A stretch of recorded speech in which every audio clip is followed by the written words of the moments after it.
My name is Daniel Hart. I'm 42, a quiet man by nature, the kind who listens more than he speaks.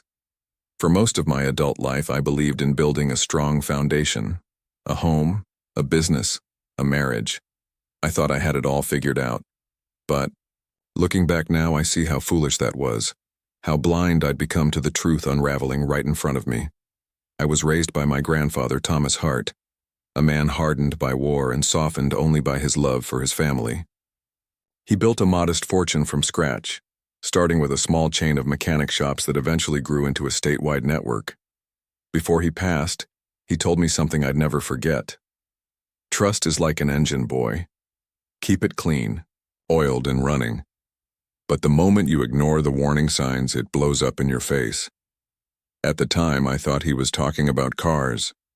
But now I know he was talking about people, about betrayal. When he died, he left me everything. 3.8 million in assets, to be precise. Most of it liquidated from the sale of his business along with property and investments. But more than the money, he left me a legacy. I intended to honor it. That same week, my wife Mara came back from her so-called spiritual retreat up in Sedona, Arizona. She wore loose white clothes, smelled of sandalwood, and had a new set of beaded bracelets I hadn't seen before. Her eyes sparkled like she'd found herself. At the time, I believed her. But the first red flag came that evening. "I think we should separate our finances," she said over dinner, casually, like she was suggesting Thai instead of Mexican. I paused mid-bite. "What for?" "Just for clarity," she replied, sipping her wine. "It's something we talked about in the retreat. Healthy boundaries, independence. Don't you think that's good?" I nodded slowly, unsure. "We've never had issues like that." "Well, maybe we could avoid future ones this way," she added, smiling too easily. Something about it sat wrong with me, but I let it go. That was my mistake. I didn't realize what she was doing until it was too late. A week later, I logged into the joint account to move some money around, and found it empty. Not just low, empty. Zero. Cleaned out. Gone were the IWIR savings from the house sale. Gone were the deposits from my inheritance. The only thing left was a recent transaction note. Transfer to personal, M. Hart. I called her immediately. She didn't pick up. I sent a text. "Mara, where's the money? This better be a mistake." Her reply came an hour later, just one line. "We'll talk when I'm back. I need space." Space? I didn't wait. I drove straight to her office. She wasn't there. Her assistant nervously told me she'd taken a week off to extend her retreat. I checked her credit card activity, thanks to a login she didn't know I still had, and saw a hotel charge. Not Sedona this time, Santa Barbara, oceanfront, romantic spa package for two. That night, I sat in the dark of our living room staring at our wedding photo. My wife wasn't on a retreat. She was on a vacation, with someone else, and she'd robbed me to pay for it. But what she didn't know, what she couldn't possibly suspect, was that I'd already taken precautions. You don't grow up raised by a man like my grandfather and not learn to prepare for the worst.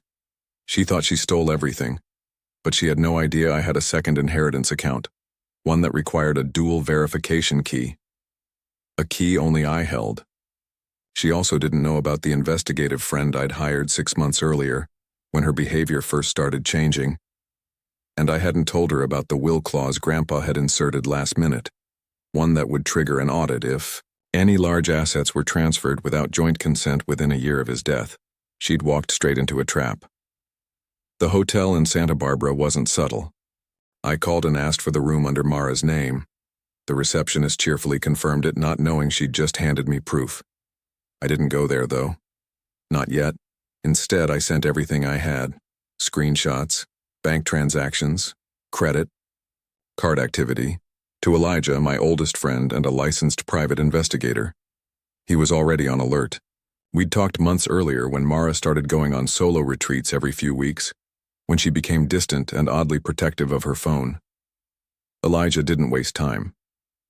2 days later, I had photos. Mara on the beach.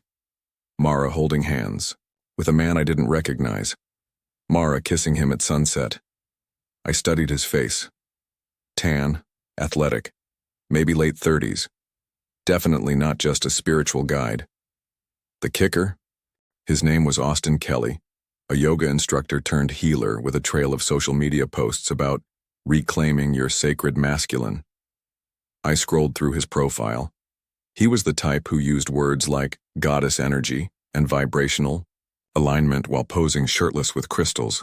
Disgust didn't even begin to cover it. But still, I didn't explode. I didn't confront. I planned, because Mara might have thought she'd humiliated me. But she didn't know I'd already filed a fraud alert through our bank, citing unauthorized fund movement. She didn't know I'd retained a family law attorney, one who specialized in asset recovery and marital theft.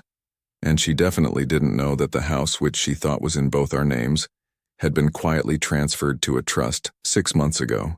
My trust, with her signature, obtained when she was half distracted during a document signing day for refinancing. She'd stolen from me, thinking she was clever. But she'd stolen only what I allowed her to see. She came home 4 days later. I didn't say a word.